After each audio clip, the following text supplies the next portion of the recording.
शुभकामनाएं। राधे राधे सखियों, आप सभी को तीज त्यौहार की हार्दिक शुभकामनाएं। आप विधिवत पूजा कर लें, हाथ में पुष्प अक्षत लेकर हरितालिका तीज व्रत कथा सुनना प्रारंभ करें। सुत जी कहते हैं, मंदार की माला से जिन पार्वती जी के केश पाश अलंकृत हो रहे हैं और मुंड की माला से जिन शिव जी की जटा अलंकृत हो रही है, दिव्य वस्त्र धारण किए हुए और जो दिगंबर हैं, ऐसे श्री पार्वती जी तथा श्री शिव जी को मैं प्रणाम करता हूँ। रमणीक कैलाश पर्वत के शिखर पर बैठी हुई श्री पार्वती जी कहती हैं, हे महेश्वर, हमें कोई गुप्त व्रत या पूजा पाठ बताइए जो सब धर्मों से सरल हो, जिसमें परिश्रम भी कम करना पड़े लेकिन फल अधिक से अधिक मिले। हे नाथ, यदि आप मुझ पर प्रसन्न हैं तो यह विधि मुझे बताइए। हे प्रभु, किस तप व्रत या दान से के माध्यम से मैं आपको प्राप्त कर सकी हूँ। शिव जी बोले, हे देवी सुनो, मैं तुमको एक व्रत जो मेरा सर्वस्व छिपाने योग्य है लेकिन तुम्हारे प्रेम के वशीभूत होकर मैं तुमको बतलाता हूँ। शिव जी ने कहा, भारतवर्ष में जैसे नक्षत्रों में चंद्रमा, ग्रहों में सूर्य, वर्णों में ब्राह्मण, देवताओं में विष्णु, नदियों में माँ गंगा, पुराणों में महाभारत, वेदों में समवेद और इंद्रियों में मन श्रेष्ठ है, सब पुराण और वेदों का सर्वस्व जिस तरह कहा गया है, मैं तुम्हें एक प्राचीन व्रत बतलाता हूँ। हे पार्वती, तुम एकाग्र मन से सुनो। जिस व्रत के प्रभाव से तुमने मेरा आधा आसन प्राप्त किया है वह मैं तुमको बतलाऊंगा, क्योंकि तुम मेरी प्रियासी हो।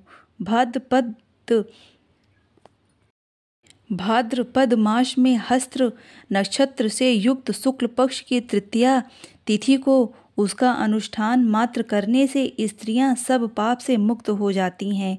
हे देवी, तुमने आज से बहुत पहले हिमालय पर्वत पर इस व्रत को किया था। यह वृत्तांत मैं तुमसे कहूँगा। पार्वती जी ने पूछा, हे नाथ, मैंने क्यों यह व्रत किया था? यह सब आपके मुख से मैं सुनना चाहती हूँ। उत्तर की ओर एक बड़ा रमणीक और पर्वतों में श्रेष्ठ हिमवान नामक पर्वत है।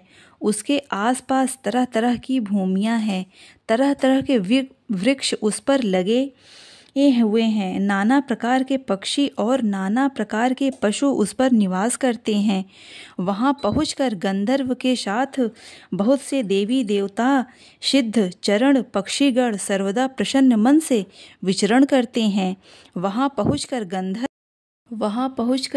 गंधर्व गाते हैं और अप्सराएं नृत्य करती हैं। उस पर्वतराज के कितने ही शिखर ऐसे हैं जिनमें स्फटिक, रत्न और मणि आदि की खानें भरी पड़ी हुई हैं। यह पर्वत ऊंचा इतना अधिक है कि मित्र के घर की तरह समझकर आकाश इसका स्पर्श किए रहता है। इसके समस्त शिखर सदैव बर्फ से ढके रहते हैं और गंगा जल की ध्वनि सदा सुनाई देती रहती है।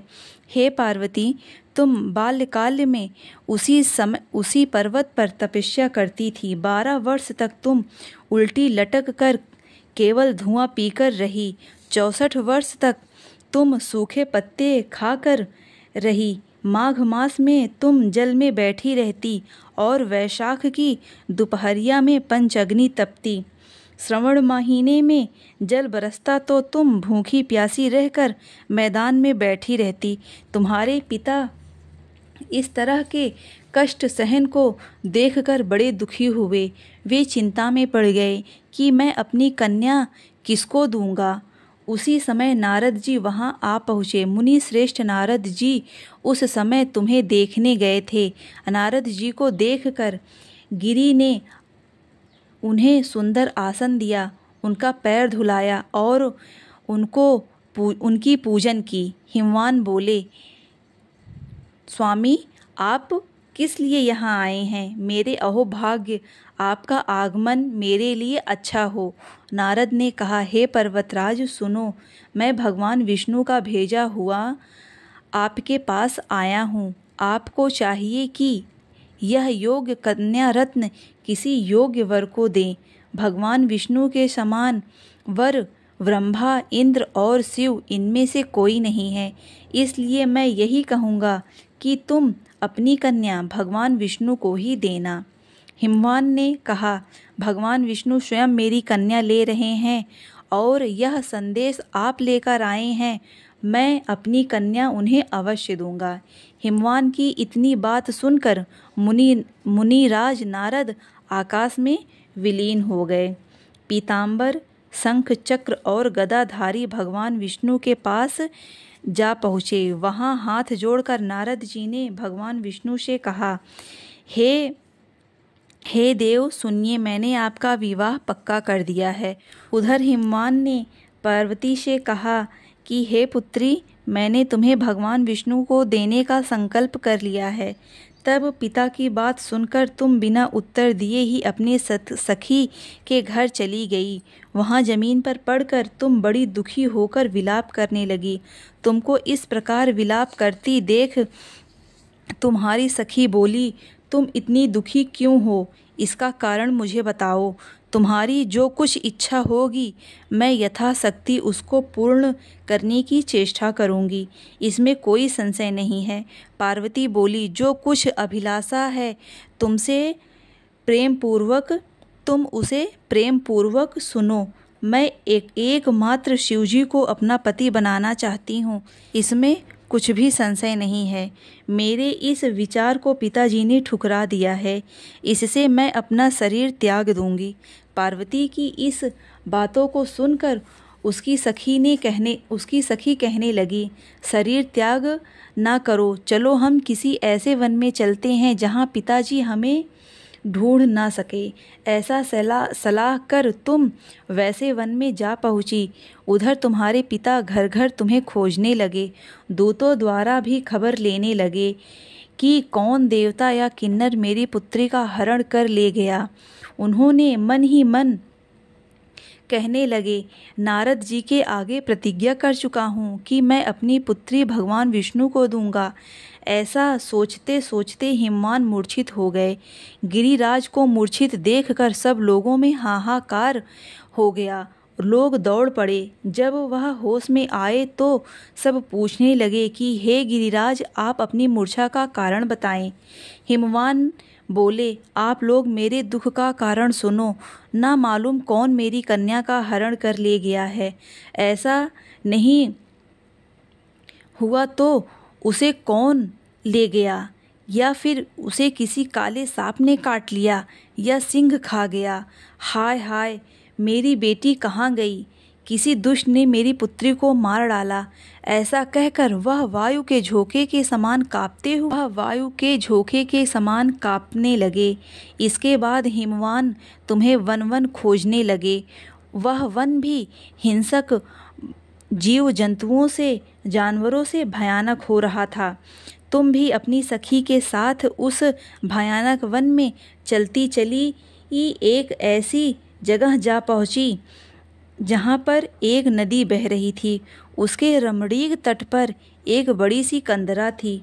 तुमने उसी कंदरा में आश्रम बना लिया और मेरी एक बालुकामय प्रतिमा बनाकर अपनी सखी के साथ निराहार रहकर मेरी आराधना करने लगी।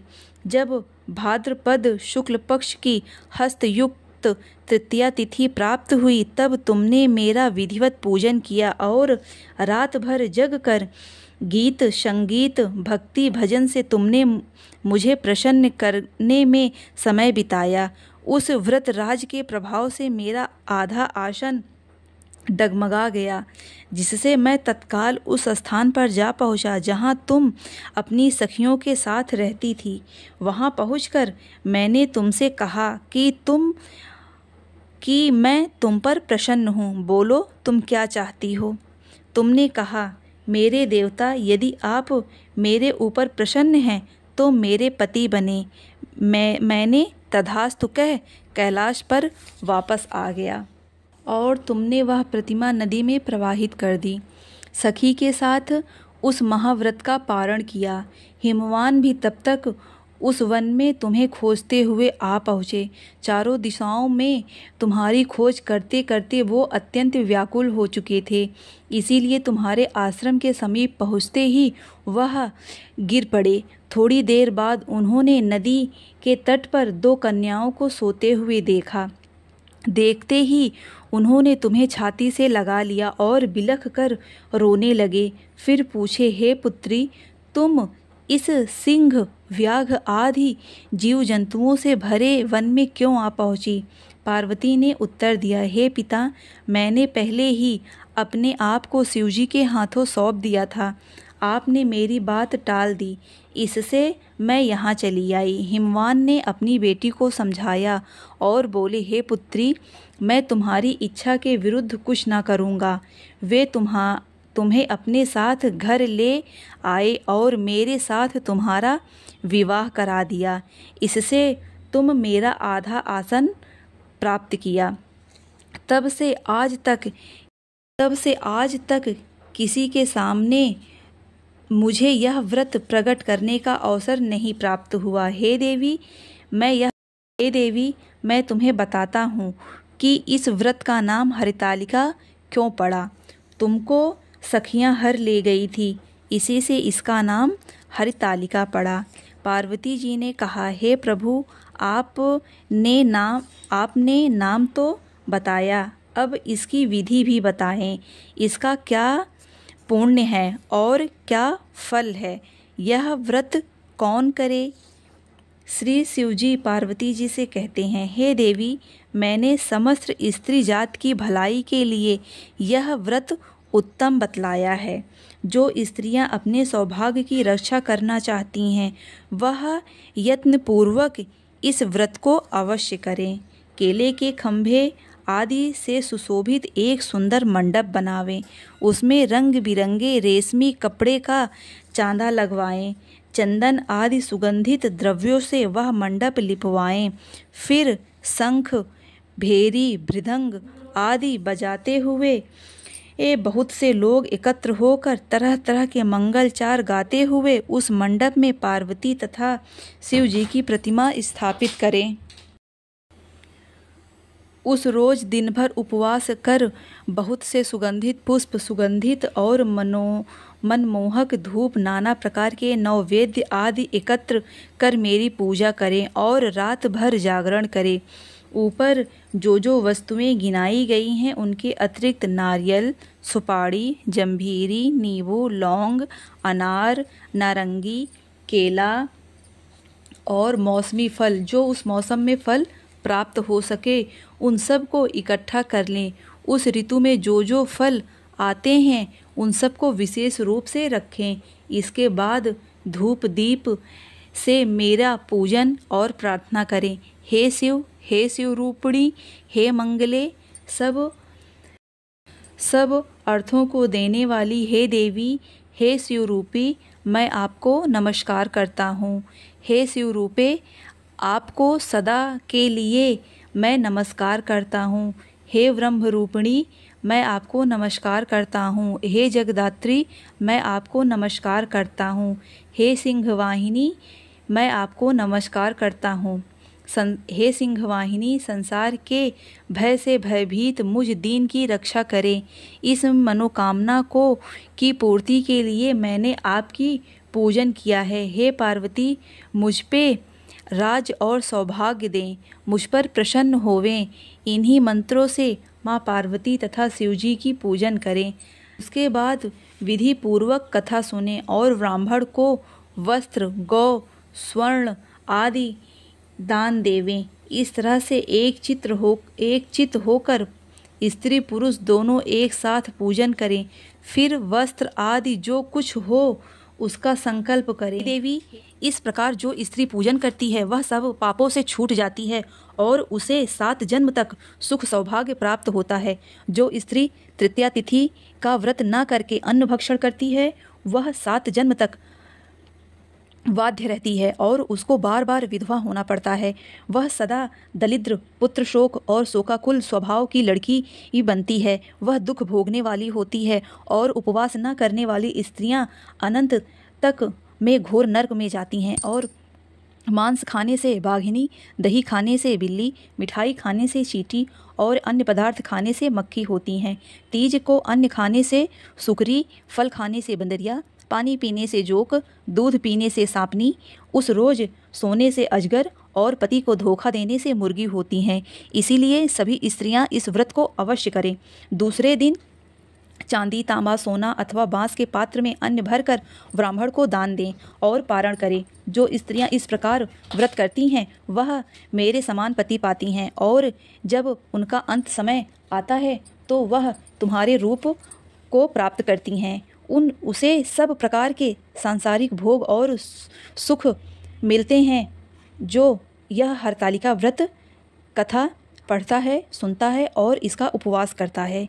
हे पार्वती, यह हरतालिका व्रत सुनने मात्र से प्राणी को 1000 अश्वमेघ और सैकड़ों वाजपेय यज्ञ करने का फल प्राप्त होता है। हे देवी, मैंने यह व्रतों में उत्तम व्रत बतलाया है जिसके करने से प्राणी सभी पापों से छूट जाता है।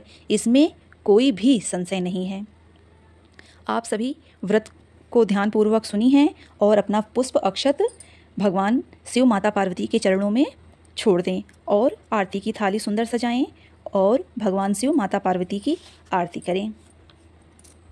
बोलिए भोले बाबा शिव शंकर की जय हो, बोलो माता पार्वती की जय हो, बोलो भोले बाबा की जय हो।